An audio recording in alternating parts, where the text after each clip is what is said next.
Hello बच्चों. Today we are going to start another smaller unit of macroeconomics जो कि आपका 6 नंबर का तीसरा यूनिट है. 2 यूनिट हम ऑलरेडी कर चुके हैं, money banking and the government budget. Right. So screen पे आपके सामने है. I am on to balance of payments unit, जिसमें आपके 2 चैप्टर्स हैं as per this book Sandeep कर जो हम फॉलो कर रहे हैं.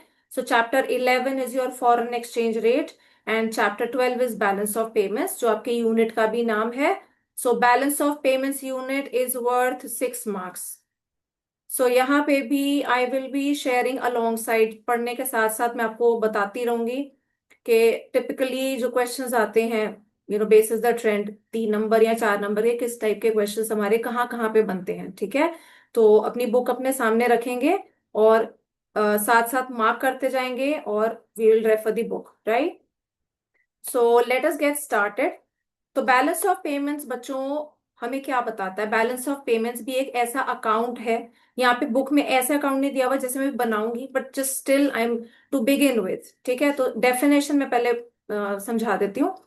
तो बैलेंस ऑफ पेमेंट्स एक ऐसा अकाउंट है या ऐसी अकाउंटिंग स्टेटमेंट है जो हमें क्या बताती है, जो रिकॉर्ड रखती है सारी ट्रांजैक्शंस का, इकोनॉमिक ट्रांजैक्शंस का, किन किन के बीच में होने वाली, हमारे बीच में, हमारी कंट्री के और rest of the world. Right. So between the residents of a country and the rest of the world. ठीक है. सो डेफिनेशन यहाँ पे देखेंगे पहले. सो let me just you know read the definition and you can mark it out. So balance of payments is an accounting statement. जैसे मैंने आपको कहा ये अकाउंट है, इसके लिए मैं अकाउंट भी बनाऊंगी, उसमें से समझना आसान हो जाएगा. we'll put all the things together, right? That provides a systematic record of all the economic transactions between the residents of a country and the rest of the world in a given period of time. ठीक है. तो usually हम एक साल की बात यहाँ पे करते हैं, तो but we are referring to a given period of time. So recording the economic transactions between the rest of the world and the residents of a country. ठीक है. So I hope we are clear with the definition, right? So before we move forward, before I make the account, residence बच्चों यहाँ पे वही है जो आपने national income के यूनिट में पढ़ा. तो if you just read out here for once, residence, your normal residence, same concept. So residence of a country include individuals, firms and government agencies. However, it does not include your diplomatic staff, your diplomats, the government officials, foreign military personnel, tourists, migratory workers, and branches of the foreign companies, even though they work operate within the domestic territory of the country. ठीक है. तो same concept है residence का जो हमने वहां पे पढ़ा था, पर यहाँ पे आपको इसको ज्यादा इलैबोरेट करने की जरूरत नहीं है. ठीक है. So before we move forward, so let me make the account over here. ठीक है. तो यहाँ पे ये जो अकाउंट मैं बना रही हूँ, I put all the economic transactions in one single frame. Right. और यहीं पे डिस्कस करेंगे. So this gives you an easy way to understand and remember all the economic transactions. Right.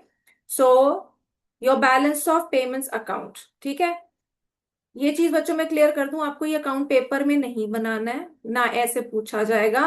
Components इसमें लिस्ट आउट हो जाएंगे. So I tell you after a short while questions किस किस्म से आएंगे. ठीक है.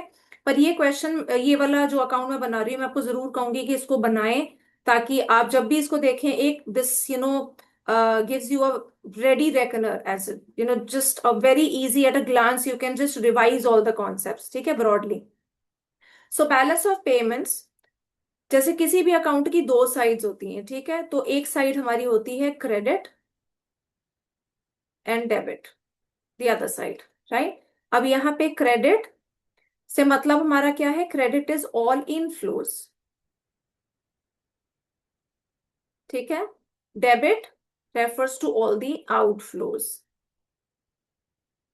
अब एक चीज आप इससे याद रखेंगे, क्रेडिट अगर मैं कहूं, जैसे आप बैंक में पैसा डिपॉजिट कराएं, अपने बैंक अकाउंट में आप पैसा जमा करते हैं, तो आपको आपके फोन पे क्या मैसेज आता है? Your account so and so has been credited by the amount.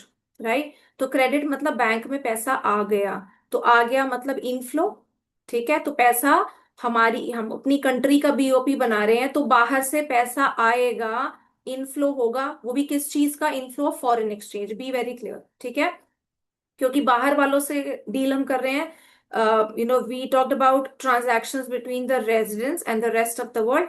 तो हम बाहर वालों से डील करेंगे। फॉर एग्जांपल, अगर मैं कहूँ हम यूएस से ट्रेड कर रहे हैं, यूके से ट्रेड कर रहे हैं, तो हम उनकी करेंसी में ट्रेड करेंगे ना। So we'll talk about the dollars, we'll talk about the pounds, right? So we are receiving here the inflows are of foreign exchange.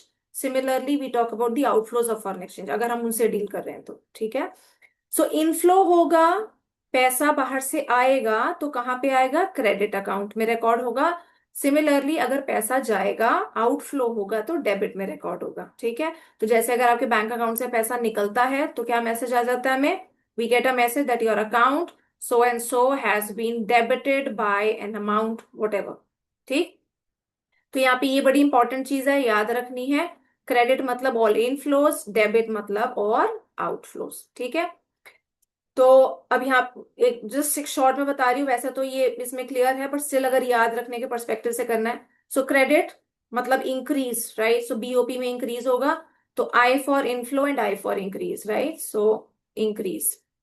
Debit is decrease, तो आउटफ्लो हमारा डिक्रीज हो जाएगा फॉरेन एक्सचेंज, बिकॉज पैसा बाहर चला गया, ठीक है? Okay, so now let us come to the transactions one by one, right? तो सबसे पहली और बेसिक ट्रांजैक्शन, तो आप खुद सोच के देखो, अगर मैं इनफ्लो की बात कर रही हूं, मैं बाहर से पैसा कैसे कमाऊंगी? सबसे पहली चीज जो हमारे दिमाग में आती है, import and export, right? So if we are exporting goods, export of goods, ठीक है? अगर हम गुड्स बाहर बेचेंगे, यहां नहीं बेच के हमने बाहर बेचे, तो मेरे को क्या मिलेगा? बाहर से पैसा मिलेगा। So that is nothing but leading to an inflow of the foreign exchange, right? So export of goods, जिसको हम विजिबल आइटम्स भी बोलते हैं, ठीक है? Goods are visible items simply because they are tangible, they can be seen, right?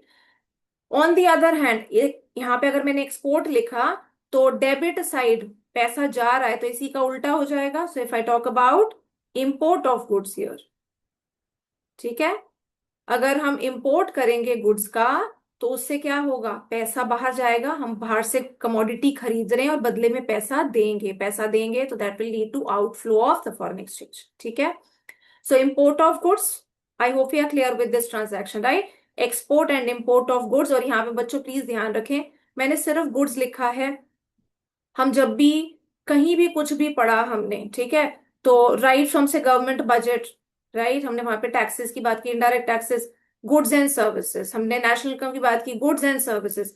Every time by default एक चीज हमारे दिमाग में आती है, goods and services together. But यहाँ पे ये चीज बच्चों नोट करना, मैंने सिर्फ export and import of goods लिखा है, सर्विसेज नहीं लिखा, वो अलग आएगा, ठीक है? But before I move to that one, I'll just talk about one thing over here.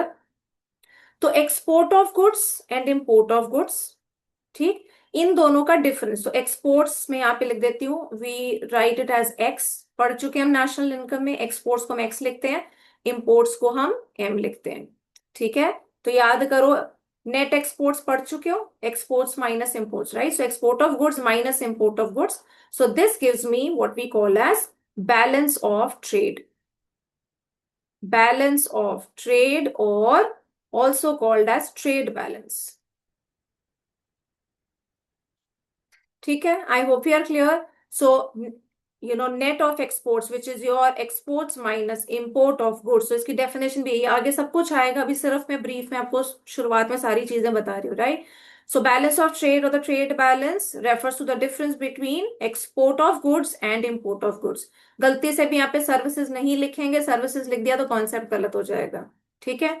So that was the very first economic transaction, export and import of visible items or the goods, right? The second one, हमने यहाँ पे goods की बात की, अब आते हैं हम सर्विसेज पे। सो export of services, services visible नहीं होती, हमें दिखाई नहीं देती, राइट? सो इनको हम इनविजिबल्स बोलते हैं, invisibles. Similarly import of services, ठीक है? सो import and export of invisible items या invisibles, that's your services, right? अब services में बच्चों यहाँ पे दो चीजें आ जाएंगी बुक में। हो सकता है आपका जो नया एडिशन हो उसमें शायद से क्लब करके दे रखा है। दोनों तरीके से हम कर सकते हैं। तो सर्विसेज यहीं पे आपको साइड में बता देती हूँ। एक हमारी आती है non factor services.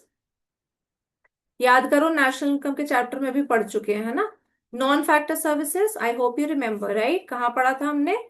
Net exports और एनएफआईए का जब डिफरेंस पड़ा था, आई होप यू रिमेम्बर दैट, ठीक है? तो non factor services, factor services के अलावा सारी की सारी। तो यहाँ पे हमने किस चीज की बात की थी? शिपिंग, बैंकिंग, इंश्योरेंस, यस और नो, राइट? ठीक है। So these services are nothing but what we call as non factor services, ठीक है? तो उनसे जो इनकी ट्रांजैक्शन होगी, चाहे मुझसे कमा रहे हैं चाहे वो ले रहे हैं उनसे, that will be recorded in the import and export of services, ठीक है? The other one is factor services. Factor services फिर से याद करो, पढ़ चुके हैं नेशनल इनकम में। So income from property, primarily यहाँ पे जो बात करेंगे, income from property and entrepreneurship. So rent, interest and profit, ठीक है? So let me give you the same example. अगर आप याद करो, so if I am investing, if I am buying shares of a foreign company, right? So मेरे को उससे dividend की कमाई होगी, तो वो मेरा क्या हुआ? That is nothing but I am earning, a part of the profit as a shareholder, right? So that is what I'm earning from abroad, ठीक है? तो वो भी यहाँ पे रिकॉर्ड होगा। Third one, so we have done export and import of goods, which is with visible items, export and import of services, invisibles. The third one now is unilateral transfers.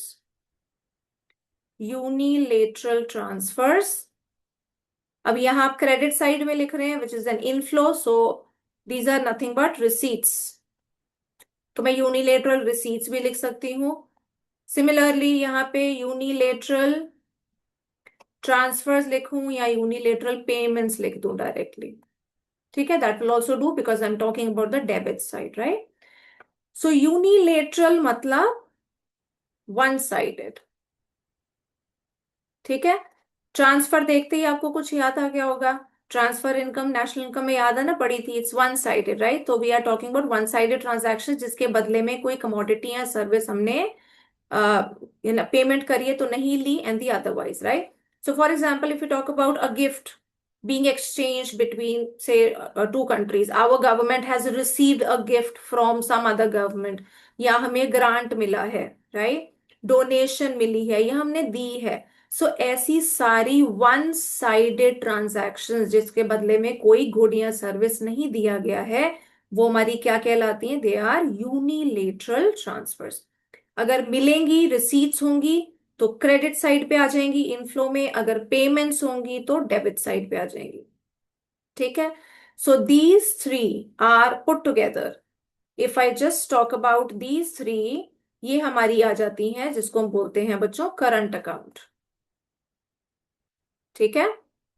So current account comprises of, current account एक सब component, एक सब account हो गया, balance of payments में ही आता है, but as the name suggest current account में हमारा क्या आ रहा है? तो यहाँ पे वो सारी ट्रांजैक्शंस आएंगी which involve export and import of goods, export and import of services and unilateral transfers, ठीक है? I hope you are clear with this. One thing more additional before I move forward to the next transaction. अब current account जैसे बच्चों में नाम से पता चल रहा है, या जो एग्जाम्पल्स हमारे सामने हैं, जो ट्रांजैक्शंस मैंने लिखी, तो करंट अकाउंट में हमारी ऐसी ट्रांजैक्शंस आ रही हैं जो कि हमारी कहीं ना कहीं रूटीन ट्रांजैक्शंस हैं, ठीक है?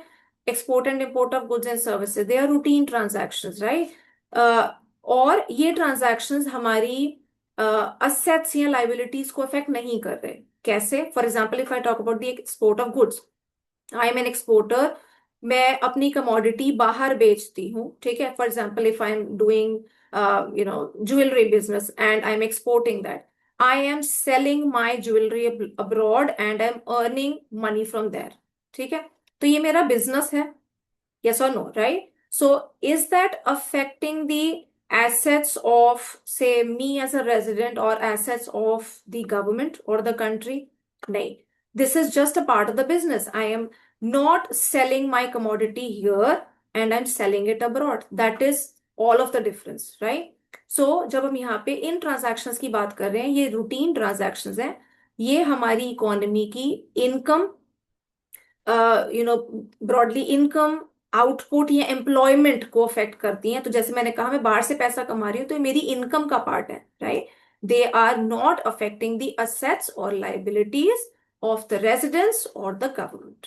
ठीक है, ये चीज और क्लियर हो जाएगी आपको जब हम आगे जाएंगे to the other set of the transactions and we'll read the content from the chapter, right? So I hope we are clear with the current account so far what we have done. ठीक है, अब आते हैं हम अपनी चौथी transaction पे, right? So यहाँ पे एक चीज मैं क्लैरिफाई कर दूं, जब बुक में चैप्टर देखोगे तो non factor services investment income करके दिया हुआ है. ठीक है, so this will be covered as the income from investment, right? So that we'll study later. So coming to the fourth transaction. So I'm talking about here foreign investment. ठीक है, which is a very very integral part. So when we talk about foreign investment, अब मैं यहाँ पे credit side पे लिख रही हूँ बच्चों. तो बाहर से पैसा हमारे पास आ रहा है, right? So foreign investment by the rest of the world, right? So foreign investment received. ठीक है, similarly if we are making foreign investment abroad, हम इन्वेस्ट कर रहे हैं बाहर, तो पैसा बाहर चला जाएगा तो कहाँ पे रिकॉर्ड होगा? Debit side, right? So let me give an example and before I have to discuss two components of the foreign investment as well. तो अगर मैं कहूँ आपने बाहर घर खरीदा, ठीक है, you have bought a property से इन लंदन और से इन यूएस. तो आपने जो बाहर घर खरीदा वो आपका क्या है? That's your investment. हम घर खरीदते हैं, वो इन्वेस्टमेंट हो जाती है. तो आपने बाहर घर खरीदा, फॉरेन लैंड पे खरीदा, तो that is nothing but what we term as a foreign investment, right? तो उसकी वजह से क्या होगा? पैसा बाहर चला जाएगा. बिकॉज जिससे घर खरीदोगे, अगर लंदन में खरीदोगे, तो जिस बंदे से आपने खरीदा आप उसको किस में पे करोगे? That person will obviously demand the payment in UK pound, right? तो आप उसको पाउंड में पेमेंट करोगे, तो उसकी वजह से क्या होगा? You will have an outflow. So foreign investment if we are doing abroad, that will lead to debit और outflow of the foreign exchange. ठीक है, सिमिलरली फॉरेन इन्वेस्टमेंट रिसीव्ड, बाहर वाले जो फॉरेनर्स हैं, जो रेस्ट ऑफ द वर्ल्ड के residents हैं, वो यहाँ पे इन्वेस्टमेंट करेंगे. यहाँ पे अगर वो जमीन खरीदते हैं हमसे, या यहाँ पे हमारे शेयर्स में इन्वेस्ट करते हैं, whichever ways, if they are investing money with us, we will be receiving foreign exchange. ठीक है, सो फॉरेन इन्वेस्टमेंट बच्चों दो किस्म की होती है. Let me write over here. So foreign investment is of two types, what we call as foreign direct investment. ठीक है, so FDI very famously called, and the other is FIIs. So this is direct investment and this FIIs stand for institutional investment. Institutional investment also called as portfolio investment. ठीक है, अब फर्क इसमें क्या है? Direct investment जो बच्चों होती है, डायरेक्ट मतलब जो जिस एसेट की मैं बात कर रही हूँ. So if I am buying, utilising the same example, if I am buying house abroad, right, that's a building. ठीक है, so if I am buying a house abroad, तो ओनरशिप भी मेरी है और उसका कंट्रोल भी मेरा है, right? I hope you are understanding. I said two things. मैंने कहा अगर वो बिल्डिंग मैंने खरीदी, वो घर मैंने खरीदा, तो उस घर की ओनर भी मैं हूं और उसका कंट्रोल भी मेरा है. I am the decision maker over there. ठीक है, but if I talk about institutional investment या portfolio investment, so these are investment in what we call as financial assets. Financial assets याद करो, नेशनल इनकम के chapter में भी पढ़ा था. So your shares, bonds, debentures, etc. ठीक है, तो फाइनेंशियल इन्वेस्टमेंट्स जो हमारी होती हैं, फाइनेंशियल एसेट्स में जो होती हैं, they are refer to as institutional investments. तो यहाँ पे क्या फर्क हो जाएगा? अगर मैं कहूं मैंने किसी कंपनी के बाहर, फॉरेन किसी कंपनी के शेयर खरीदे, शेयर खरीदे वो मेरी इन्वेस्टमेंट जरूर है, मैंने पैसा खर्चा, मेरे को शेयर मिल गए, I am the shareholder, I will be earning some return on that called as a dividend. But मैं ओनर जरूर हूं शेयर्स की, पर मेरे पास कंट्रोल नहीं है उसका, एज इन थोड़े से शेयर्स खरीद के मैं कंपनी की डिसीजन मेकर नहीं बन जाती। ठीक है, I am just a share holder, right? So I am owning दो shares to whatever proportion I have bought them in the company, but that does not give me control over that company। ठीक है, तो यही यहाँ पे फर्क है बच्चों। डायरेक्ट इन्वेस्टमेंट में ओनरशिप और कंट्रोल दोनों मिलते हैं, बट अगर हम इंस्टीट्यूशनल इन्वेस्टमेंट की बात करते हैं तो यहाँ पे सिर्फ ओनरशिप मिलती है, कंट्रोल नहीं मिलता है। ठीक है, so I hope you are clear with foreign investment, right? So foreign investment received comes on the credit and foreign investment made comes on the debit side. Now talking about the fifth entry, ठीक है, पांचवी transaction, borrowings या loans. तो यहाँ पे inflow मतलब credit side पे क्या लिखेंगे, अगर हमने बाहर से पैसा बोरो किया, राइट? सो बोरोइंग्स और लोन्स। ठीक है, I have taken a loan from abroad, so I am receiving money, so that is the reason I have jotted down this entry on the credit side, right? Fifth one, let me write over here. So इसी का उल्टा, अगर हमने loan दिया है तो loans granted. अगर मैंने लोन दिया तो मेरे पास से पैसा चला गया, सो that is nothing but an outflow, right? And will be recorded on the debit side. ठीक है, तो लोन अगर देंगे तो डेबिट साइड पे आएगा, लोन रिसीव करेंगे तो क्रेडिट साइड पे आएगा, right? So I hope you are clear with this. एक सिक्स एंट्री यहाँ पे लास्ट है, मैं उसके अभी नहीं बात करूंगी, that will be hell lot of a bombardment of information, right? What we have done, just let us look at first that component। ठीक है, यहाँ पे एक चीज जरूर बता देती हूँ। So if I talk about these to, I am leaving out another six entry, right? So I am leaving that out for time being. ये जो दो चीजें मैंने लिखी बच्चों यहाँ पे, आई होप आपको एक चीज यहाँ पे क्लियर हो रही होगी, foreign investment and the borrowings or loan, right, whether received or paid abroad। यहाँ पे इन दोनों को हम अलग क्यों रख रहे हैं, because they are either affecting our assets और liabilities, right? हाउ, अगर मैं फॉरेन इन्वेस्टमेंट की बात करूं, हमने जो फॉरेन इन्वेस्टमेंट से रिसीव करी, ठीक है, किसी फॉरेनर ने हमारा यहाँ पे घर खरीदा, किसी फॉरेनर ने हमारी कंपनी के शेयर्स खरीदे या बॉन्ड्स खरीदे, वॉट एवर। सो अगर हमने अपना घर बेचा, हमने अपने शेयर्स बेचे, तो हमने अपना एसेट बेचा। ठीक है, सो जो हमने फॉरेन इन्वेस्टमेंट रिसीव करी, पैसा तो आया पर एसेट चला गया, so reduction in assets.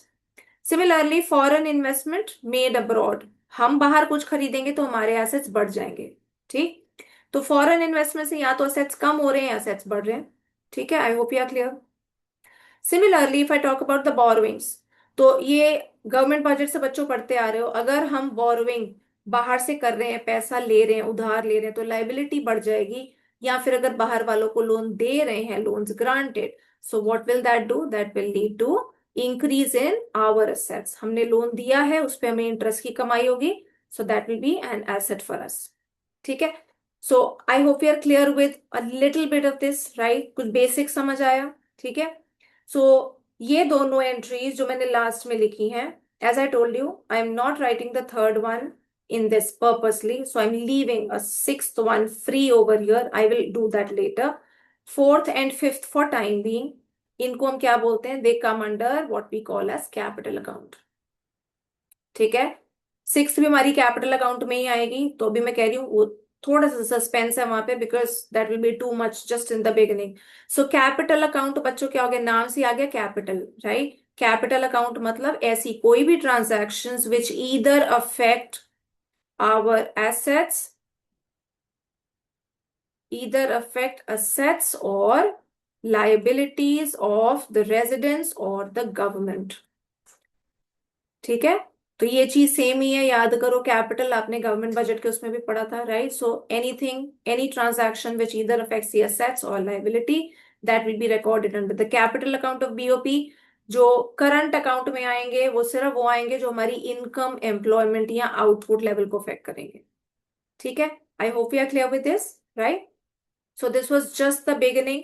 So let me just erase all this and move directly to the components. अब यहाँ पे एक चीज ये देखें जो आप पढ़ चुके हैं ऑलरेडी, ठीक है, तो इसको मार्क कर लेंगे। सो balance of payments accounting uses the double entry system for recording the transactions with the rest of the world. So, like a typical business account, BOP also has two sides, credit side and debit side. ठीक है, जो भी हमने बात करी, all inflows or sources of foreign exchange are recorded on the credit side, right? All outflows or uses of foreign exchange are recorded on the debit side. ठीक है, ये आप ऑलरेडी पढ़ चुके हैं, उसमें कुछ नया नहीं है। बैलेंस, सरप्लस और डेफिसिट उस पर थोड़ी देर में आएंगे, पहले कंपोनेंट्स पढ़ेंगे, ठीक। So mark this out. Balance of trade जो हमने सबसे पहली चीज पढ़ी थी, BOT refers to the difference between amount of exports and imports of visible items or goods. Please mark out this thing, right? This is very important. इसको बच्चे भूल जाते हैं। So balance of trade is export of goods minus import of goods. ठीक है।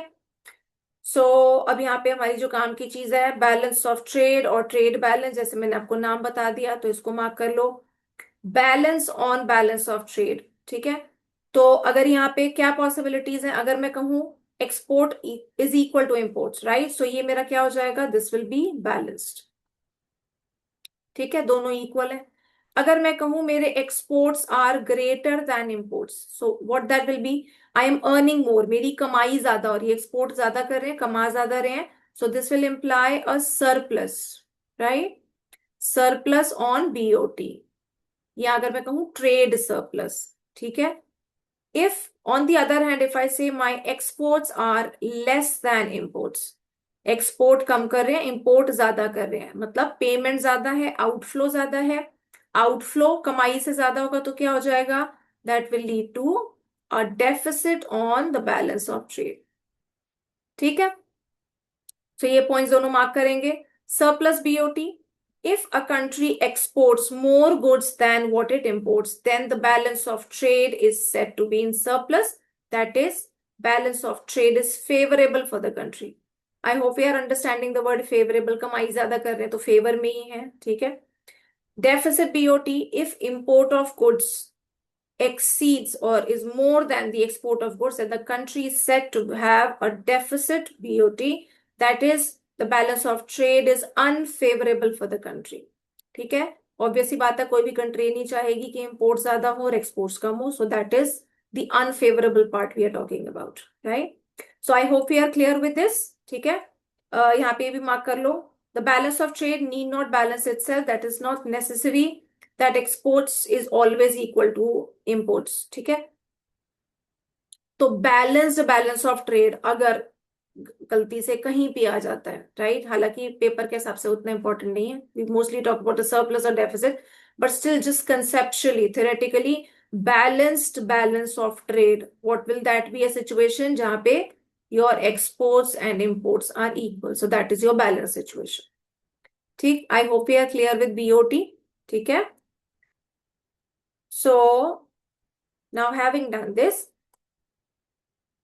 अब इस पे थोड़ा सा बाद में आएंगे, जो डिफरेंस बिटवीन BOT और BOP है, ठीक है। I come on to this afterwards, पहले कॉम्पोनेंट जो मैंने डिस्कस करना शुरू किया ना, पहले वो करते हैं, ठीक है।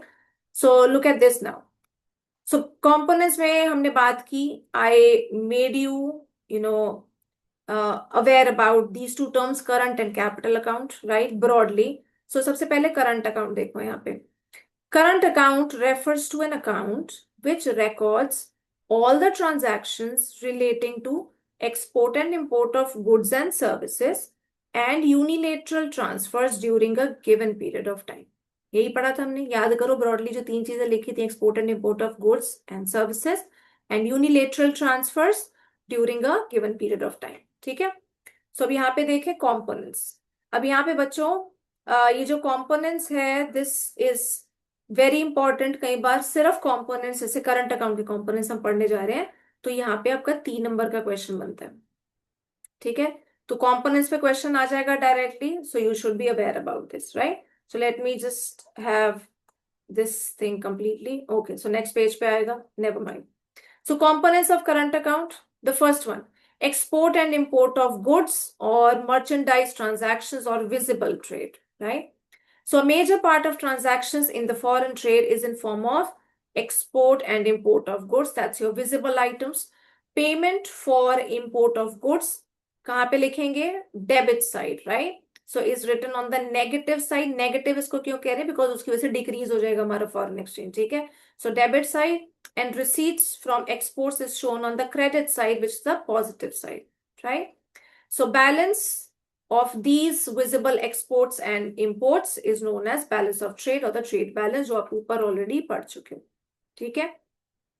जब हम यहाँ पे कंपोनेंट लिखें तो ये इस चीज को तो जरूर बताएंगे कि एक्सपोर्ट करेंगे तो we will be earning foreign exchange and that will be recorded on the credit side and payments on the debit side, right? So please do write this. This is important. Second one, export and import of services or invisible trade. ठीक है? So it includes a large variety of non-factor services, as I told you earlier, known as invisible items, sold and purchased by the residents of a country to and from rest of the world. ठीक है? So trade between two countries, between the residents and the rest of the world of non-factor services. Payments are either received or made to other countries for use of these services. These services are generally of three kinds. Do write the examples, please. Shipping, banking, and insurance. Payments for these services are recorded on the negative side. Negative matlab debit side. And receipts are on the positive side, which is your credit. ठीक है? I hope we are clear with these 2 points. ये हमने पहले ही discuss कर लिए थे, तो इसीलिए मैंने पहले डिस्कस किए ताकि जब इसको हम यहाँ पे पढ़ेंगे थोड़ा सा समझना आसान हो जाएगा, ठीक है? Coming to the third one, unilateral or unrequited transfers to and from abroad, which are the one-sided transactions, right? Unilateral transfers include gifts, donations, personal remittances. Personal remittances, as in, if I say, for example, there is a family, who is residing here. Parents यहाँ पे हैं और उनका जो बेटा है वो बाहर जाके कमा रहा है और उनको यहाँ पे हर महीने कुछ पैसा भेजता है, right? So that's a personal remittance, ठीक है? और even if there are relatives abroad, तो वो बाहर से कुछ आपको भेजते हैं, राइट? सो वो भी गिफ्ट्स में ही आ जाएगा. सो दे आर पर्सनल रेमिटेंसेस, ठीक है? So personal remittances and other one-way transactions. So one-way transactions is the very essence of it. These refer to those receipts and payments which take place without any service in return. यही पढ़ा था हमने बच्चों, जैसे transfer बोल दिया था, तो without any good or service in return, ठीक? So receipt कहाँ पे आएगी? Shown on the credit side, and unilateral transfers जो पे किए वो कहाँ पे आएंगे? Debit side. तो जैसे आप सारे पॉइंट्स में देख पा रहे हो, मीनिंग बताने के बाद ये जरूर लिखेंगे पेपर में कि रिसीट है तो क्रेडिट साइड पे आएगी, पेमेंट है तो डेबिट साइड पे आएगी, ठीक है? Fourth and the last one, जो मैंने आपको सर्विसेज के साथ ही बता दिया था, फैक्टर सर्विसेज यहाँ पे अलग से दिया हुआ है, तो शायद से नया वाला जो एडिशन है उसी में क्लब कर रखा है, ठीक है? तो वहीं पे भी लिख सकते हैं. So income receipts and payments to and from abroad. तो इन्वेस्टमेंट इनकम की बात यहाँ पे हो रही है. includes investment income in form of interest, rent and profits. So whatever investment income we are receiving from abroad, receive करेंगे तो कहाँ आएगा? क्रेडिट साइड पे. पे करेंगे तो कहाँ आएगा? डेबिट साइड, ठीक है? I hope we are clear with these transactions under the current account, right? So यहाँ पे एक और चीज आपको साथ में मार्क करा देती हूँ. So current account records all the actual transactions of goods and services which affect income, output and employment of a country. यही चीज बच्चों मैंने आपको बताई थी बार बार. तो यहाँ पे इन ट्रांजैक्शंस में कहीं भी ना समझ में आ रहा है, as in we are very clear कि ये वाली जो ट्रांजैक्शंस है वो असेट्स या लाइबिलिटीज को कहीं अफेक्ट नहीं कर रही. They are routine transactions, they are leading to generation of income और आउटपुट एंड एम्प्लॉयमेंट, ठीक है? So it shows the net income generated in the foreign sector. For example, अगर आप याद करो जो आप नेट एक्सपोर्ट्स, जो बैलेंस ऑफ ट्रेड में हमने पढ़ा, नेट एक्सपोर्ट्स में हमने यही कहा था ना, तो एक्सटर्नल सेक्टर से एक तरीके से आप पैसा कमा रहे हो, राइट? जो नेशनल इनकम ने कहा, so exports minus imports, so that is again we are talking of here, right? So visible trade से what we are able to earn. ठीक है, I hope we are clear with this much जो अभी तक हमने किया है, right? So now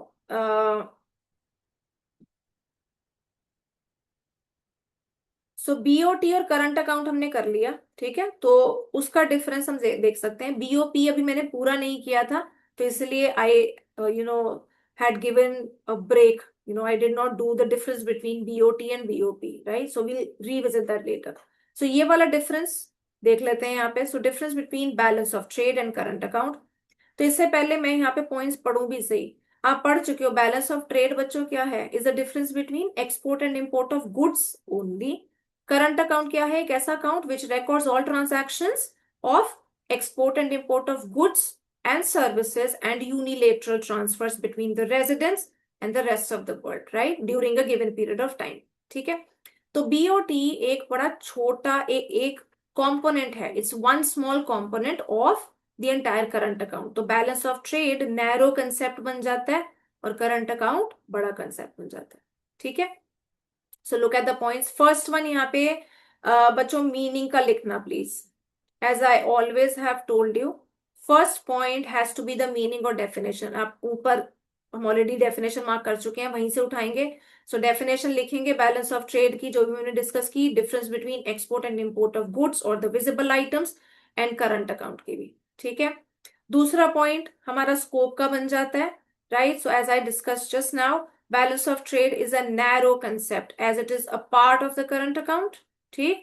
current account is a broader or wider concept as it includes BOT. BOT इसमें इंक्लूड होता है। तीसरा, अगर हमें जरूरत पड़ जाए, 3 नंबर का क्वेश्चन आ जाता है, तो कंपोनेंट्स लिख देंगे। सो बीओटी में सिर्फ विजिबल आइटम्स आती हैं, हालांकि डेफिनेशन में आ गया हमारे already, but still current account में दोनों विजिबल और इनविजिबल आइटम्स रिकॉर्ड होती है। ठीक है? So start with meaning always, second one scope, and the third one components. I hope we are clear with the difference between BOT and current account. ठीक है? अब नेक्स्ट चीज यहाँ पे देखो, बैलेंस ऑन करंट अकाउंट। तो यहाँ पे भी बच्चों, अगर मैं बैलेंस की बात कर रही हूँ, so I have two sides, credit and debit. ठीक है? तो क्रेडिट और डेबिट साइड्स को मैं वे कर रही हूँ। So if my credit, if the credit side outweighs or is more than the debit, कमाई ज्यादा है compared to the payments, तो क्या होगा? मेरा करंट अकाउंट पे सरप्लस होगा। yes or no? right? so I will have a current account surplus. ठीक है? अगर मैं कहूं, so if as the other option, so this is one option, if my credit is less than the debit, मेरी payment ज्यादा है as compare to receipts, payment ज्यादा है, खर्चा ज्यादा हम कर रहे हैं, तो क्या होगा? I will have a current account deficit. ठीक?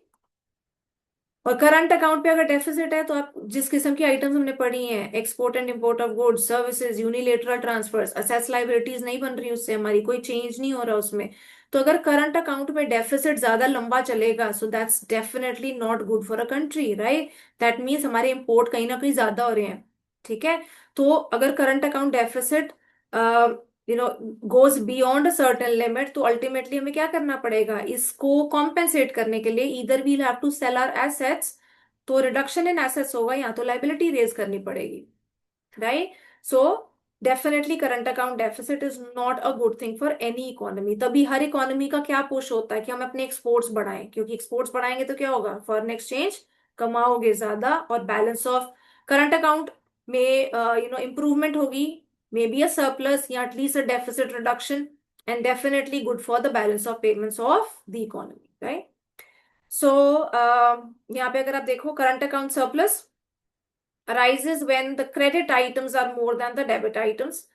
It indicates net inflow of foreign exchange.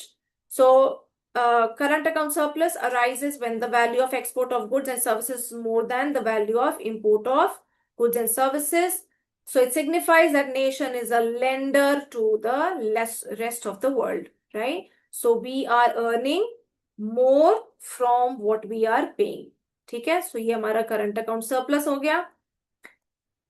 However, if you talk about a deficit, so deficit कब होगा? When the debit items are more than the credit items, when the payments are more than the receipts.